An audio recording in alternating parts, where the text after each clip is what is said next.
to ask you to please keep on watching BHF movies. Let me just say this, BHF Foundation is a youth organization. It's an anti-cult organization. And so the major thing we are doing now is to take care of the youth, to be able to give them directions. So that's what we try to do. I want to talk more today. We've been talking about values. What kind of values are we giving to our children? What kind of values? Especially in Africa, all over the world. There used to be a time where parents had time to control their children, to dictate and the rest, but then we are trying to copy the Western world. In the West, it is the children that train the fathers, the parents. And so that's exactly what we are trying to bring into Africa. In Africa, we don't do that such things. In Africa, the parents discipline their children. In Africa, the parents tell the children what they want to do, what they should do. But sadly enough, things have gotten so bad right now that even the parents don't have authority over their children anymore. It's the children right now that decide what the parents should do and what the parents will not do. And that's the crisis we are facing today. Paul said when I was a child, I behaved like a child. So a child will always behave like a child. But a situation where we allow children to take decisions on their own, a situation where we allow them to take decisions. They make decisions on their own, the steps they need to take, the things they need to do. We seems to careless. So we don't pay attention anymore. A child goes out and comes back late. You have a child of 11 years old that is using an iPhone. You have a son, a daughter that is young. I mean, I was talking about children of probably 12 years old, 15 years old, and they are already using iPhone. And you ask yourself, what kind of work are they doing? Your daughter does not have any work she's doing. She doesn't have anything visible, no work that she's doing. And she's using an expensive phone. Where did she get it from? So we should learn to ask questions. If we want to, we are stakeholders in the upbringing of our children.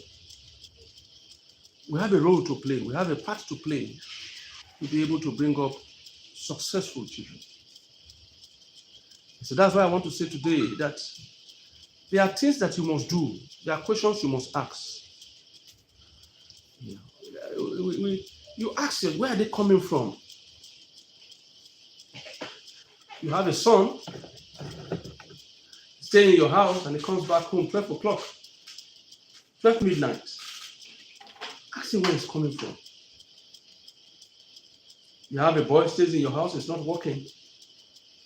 He owns a car. You ask him, where did he get the car from? You must learn to ask questions. So trying to behave as if we are not stakeholders in the upbringing of our children is devastating. It's part of the problem we are facing today. We are stakeholders in the upbringing of our children. We have roles to play. It's so important. We have roles to play. And it's just not. It's not a passive role. It's an active role. We must ask questions. We must be able to apply discipline whenever it is needed. It's so important. We are living in a crazy world now where we have a lot of things that are competing with our kids, competing with the well-being of our children. The social media is there. The social media which has destroyed a lot of lives, which is leading a lot of people astray today. So what role are you playing? What advice are you giving? So if you as parents, you are not smart enough to be able to draw the line and see what to do about the upbringing of your children, then you are leaving them to chance. They will take the wrong decisions because they are not properly brought up. It's your responsibility to bring up your children properly. It's your responsibility to help them to make the right decisions. It's your responsibility to discipline them when they err. When they do that which is wrong, it's your responsibility. And this is not a responsibility you have to shy away from. Bringing your children the right way, bringing them properly, is far, far more important than whatever inheritance you want to leave behind. I've seen children that have sold their parents' property, sold their houses, even sold the house where they buried their father. They sold it. The father was thinking that if they bury him in the compound, at least the children will have mercy and they will leave him. They sold everything. So whatever you leave for your kids and you don't prepare them for it, they will finish it. They didn't work for it now. They don't know the value of it. They will sell it. Paying attention to the upbringing of your children is vital at a time like this. Because the world is getting crazier. Social media has introduced a different kind of lifestyle for our kids now. And that's why we must stand our ground and ensure that we bring up our children well. We insist that our children must be brought up the right way. We must take the right decisions. We must make the right decisions. We must insist. You must discipline your children. Some time ago, a man called me and said, please, I know you have some connection within the police force. I want you to please assist me. I want to arrest a particular teacher that disciplined my daughter. She's in one of these private secondary schools. And when he said that, I just saw in my spirit that this guy is not okay. They discipline your daughter, and you want to bring police to arrest the teacher that disciplined your daughter. That tells you that the man himself, the parents himself, is sick upstairs. I remember when I was still in school. We were still in school then. I think I was in primary 5, primary 6, if I can remember. I came home one day and I told my dad that I was disciplined by my teacher. Went to a group primary school in Warri. So my father asked me, how many of us were in the class? I said, in the class there were about 30. How many people did they flog? Did they discipline? I said, just 2 of us. So in a class of 60, my father said, they disciplined just 2 of you. I said, yes. Wow. It's okay. Go to my room under the bed. You will see a water cane, a cane there. Please bring the cane for me. I was so happy. I was thinking, my dad wants to prepare so that we can go together. But to my own surprise, I brought the cane. My dad said, I should kneel down and open my hand. How many did they flog you? I said, 3. He flogged me 6. And you know what he said? For bringing disgrace to the family. So if you as a parent, you are shielding your children from being disciplined in school, you are digging their grave. If you as a parent, you are shielding your children from being disciplined in school, if the school cannot discipline your children, madam, if the school cannot discipline your children, then the prison yard will discipline them. If the school cannot discipline your children, then the prison yard will discipline them. Please, I just want to say this morning briefly that we must begin to pay attention to ensure that our children are disciplined. I remember in the 80s when we were still 81, 82, when we entered secondary school newly. We used to have a senior prefect then that when you are caught outside school with uniform, they discipline you. They discipline you because you put on the school. I went to the college. You put on the college uniform, and they caught you outside the school. You are disciplined. But Most of the things we see now is a little bit different. There must be proper and detailed attention that we have to give to the upbringing of our children. We must learn to ensure that our children are properly disciplined. And just like I said, if you are the kind of person that goes to the school to fight the teacher or the principal for discipline your children, discipline your child, I want to assure you that you go to a police station one day to visit him in the police station. Because every child has foolishness in him. And just like the Bible says, it's the rod of correction that will correct every child. Every child has discipline. Every child has foolishness in him.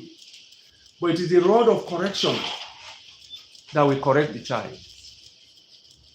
So you must learn to ensure that your children are disciplined. And I see it as an act of foolishness for you to even go to a school to say you want to attract a teacher that disciplines your child. It shows that you yourself have a mental case. And we have a lot of parents right now, this day, that seems to have lost it. That's why the world is getting crazier. I mean, when we were growing up then, we have parents, especially my dad then, we used to open the wardrobe and check. And he would say, I didn't buy this shirt for you. Where did you get it from? But today we have parents who will sit down there and watch, even their children who are in primary school owns cars, who are in secondary school, coming with new cars, celebrating. We hear of parents who even buy laptops for their children to get involved in fraud. That's how pathetic the world has become. And we are gradually losing it. That's why today I want to say that we must pay attention. If you want to reap mango in future, you must plant mango seed. The fruit you want to reap in your children in future is the seed you will plant in them today. You must pay attention. I used to have a saying that the most important school that any child will ever attend is the school of home training. Now, if you don't have time to train up your children, and you think that it's the school or the church that will train your children for you, you are making a very big mistake. It's your responsibility to play active role in training up your children. What you want your child to become in future is what you invest in him today. And so if you don't want your child to cry today, your child will make you cry tomorrow. It's all in your hands. Many people think that they will use prayer to change a bad child. If you don't have time to invest on training and bringing up your child in the right way, then you are preparing a space for the child in the prison yard. You are preparing a space for him in the prison yard. If you don't discipline your child today, then you are indirectly preparing him or her for the prison yard. Because it's your responsibility to do that. You must insist that the child must do that which is right. A situation where you're at home and your child is coming back 12 o'clock in the night, midnight. Where are you coming from? When we were growing up, even I remember when I was enter school the first year in the Polytechnic, it was the same principle. You don't come home when it is 7 o'clock. Once it is 7 p.m. in the evening, you must be in the house. You must be at home. That's the instruction we have at those days when we were in school, when we were at home. My parents will insist that 7 o'clock, 7 p.m., you must be in the compound, not outside the compound. But today you see 10 o'clock, 11 o'clock, you see girls of 2 years, girls of 15 years, 14 years, the boys of 16, they are outside 10 o'clock, 11 o'clock. You dare not try it when we were growing up. My dad stood his ground. And my father will always tell you, as long as you're in my house and I pay the bills, you are bound to follow the instruction of my house. You can't have a child at home when you are paying the rent, he's staying with you. He's the one that will decide when he will come anytime he likes. And there's nothing you can do about it. It's sad. We used to have a saying that no matter how tall an okra tree is, when the owner wants to pluck it, he will bend it to the size. The parents must stand up today and begin to train up their children. The government cannot train up your child. We must learn from the US, we must learn from Britain, the Western world. This is how they lost it. When the government said, oh, there's a limit to which no parents will discipline their children anymore. Where the child now has the authority to call police to arrest the father or the mother because they flogged them. That's America. Look at what is happening in America today. They carry gun to school, they shoot teachers, they shoot students, they kill themselves anyhow the way they like. And the American youths are becoming useless because they don't discipline the children anymore. It is the children that are now training their father. It is the children that will decide what happens in America. In America, you cannot shout on your kids. In Britain, you cannot shout on your children. If you shout on your children, they will call the police for you. You dare not try it in Africa. In Nigeria, you don't try it. Such madness cannot take place even in my home in Nigeria. Because my dad will discipline you. The Bible says if you spare the rod, you will spoil the child. And the word of God does not change. If you spare the rod, you will spoil the child. There's no doubt about that. And there must be cooperation between the parents to discipline their children. I mean, when I was growing up, one of the things I noticed, whatever thing I do, because I had the tendency to be very, very stubborn then, whatever thing I do, the first person to report me to my father then was my mother. It got to a stage I was wondering whether if she was really my mother. He would say, this is what David did. And my father then has the gift of flogging. He's anointed to use the cane to flog. So he was always after me, cage me.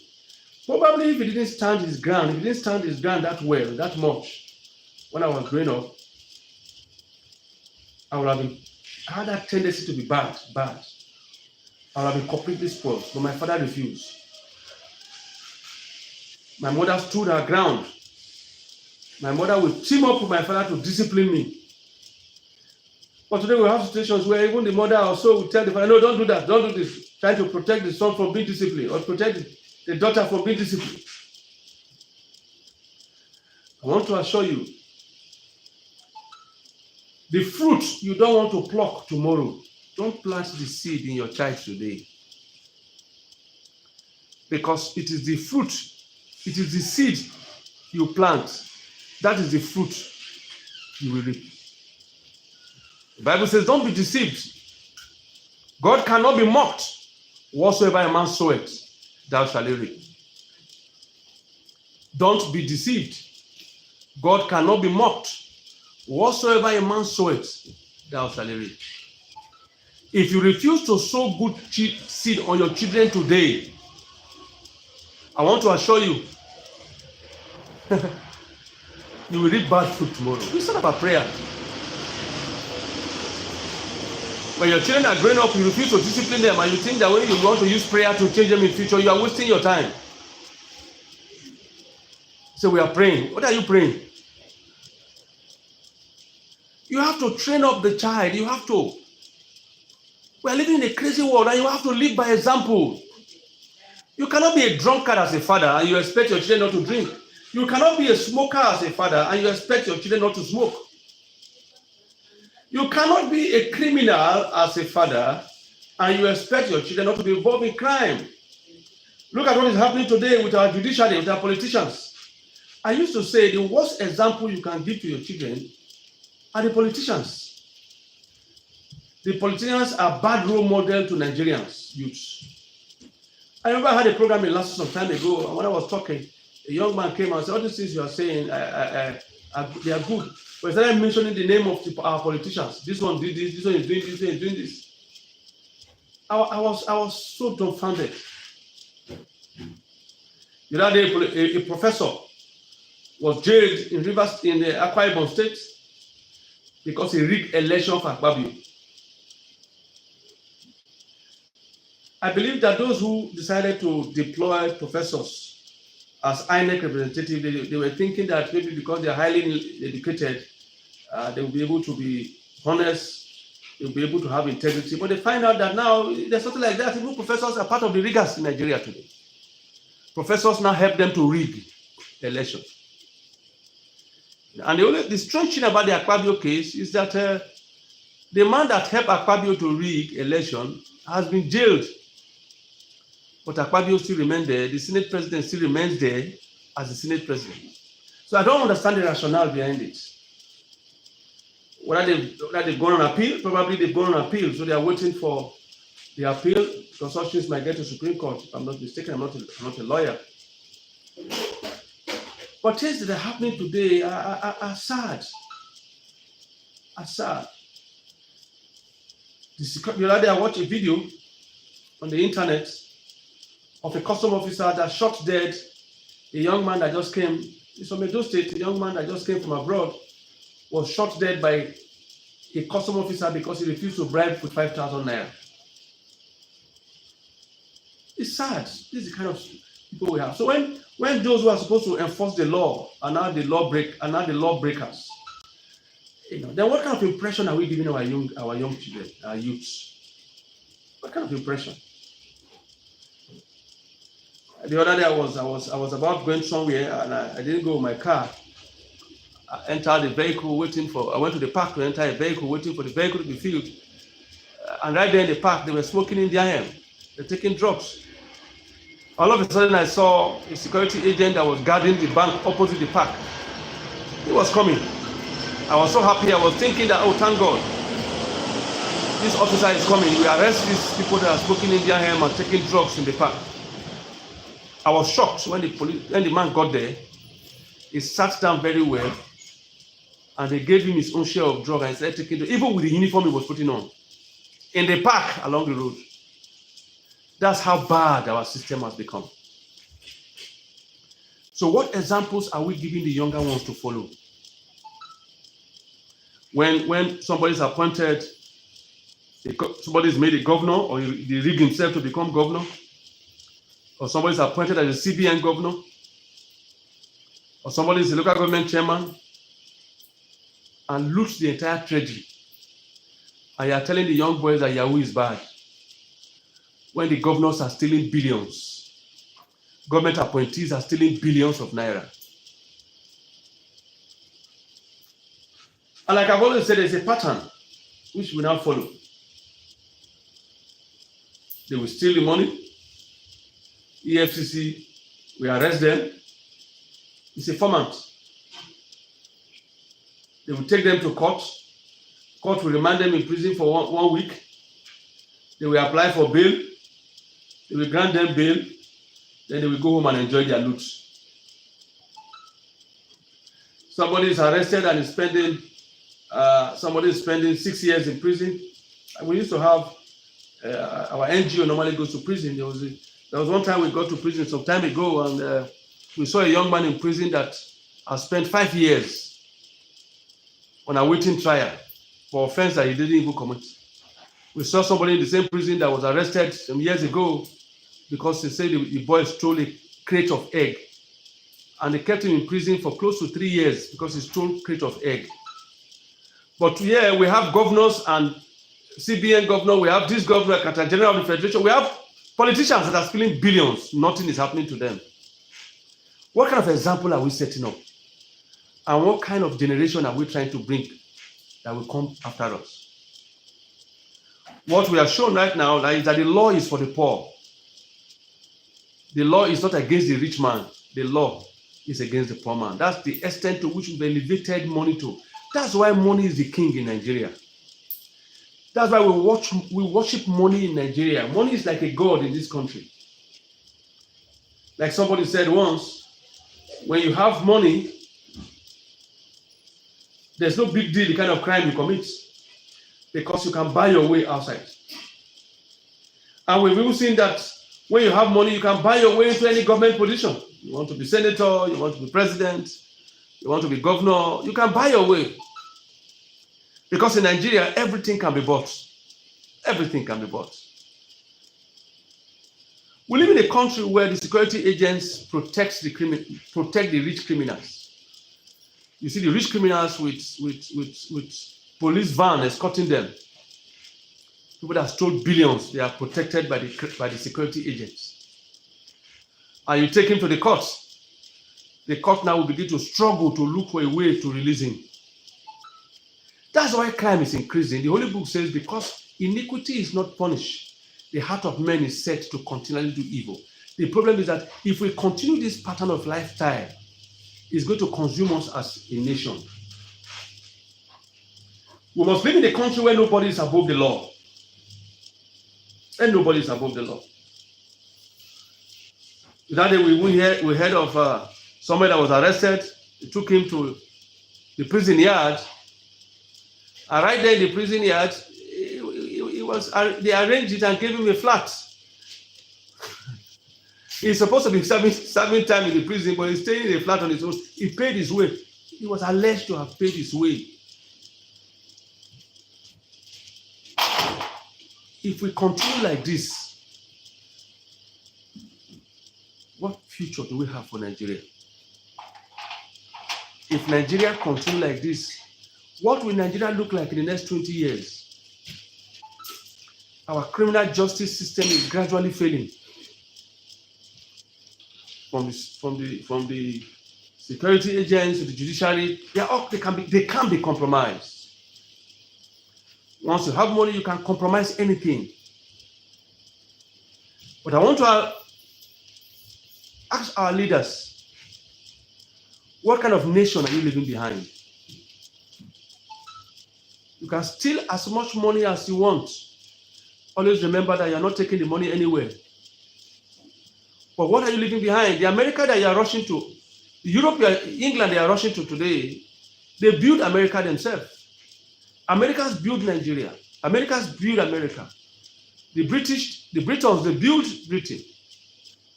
What are we building? Are we building a nation where crime and fraud is the order of the day?